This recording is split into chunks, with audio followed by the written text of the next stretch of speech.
Yun nga, isa ako sa mga fans ni Catherine. Pero hindi naman yung hardcore, yung sakto lang. Iniisip ko talaga noon pa na siguro magkakatuluyan na talaga ito sina Catherine Bernardo at Daniel Padilla. But in the end, nakahiwalayan sila. So, ayun na nga, moving on.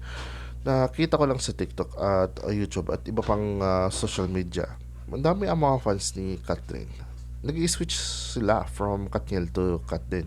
Pag sinabing Kat din, sina Catherine and Alden Richards yan.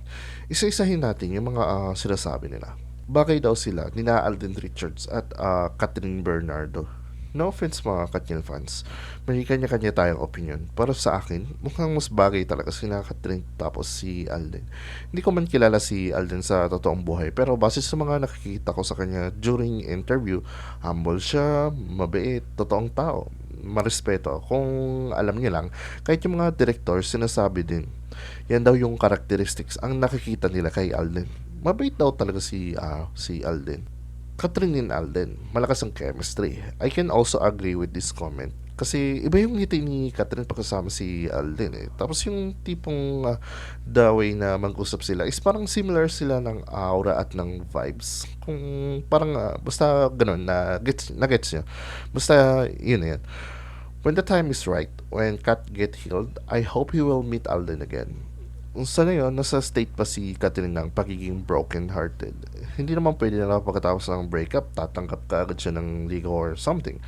Di ba? This takes time. Tingnan natin o abangan na lang natin what will the future shows to us. Yung instinct ni Catherine, 100% true. Like, first impression ni kay Daniel Padilla, sobrang accurate. Tapos, syempre, may nagtanong na bakit daw. Kahit naman ako napaisip ako, bakit naman? Sabi nung nag-comment nito, bad boy daw yung first impression niya. Talaga lang. Sana magkaroon na ng part 2 ang Hello Love Goodbye. Pakiramdam ko makakaroon ng part 2 na movie talaga. Sobrang madami yung kinita nito eh. Most likely makakaroon yan for sure. But who knows? Tingnan na lang natin in the future. That's it for today. As a blogger, I am looking forward to see more about Catherine Bernardo and Alden Richards. Cut din tayo guys. Anyways, yun lang gusto ko i-share sa inyo today. Ako si Jimmy, showbiz supporting.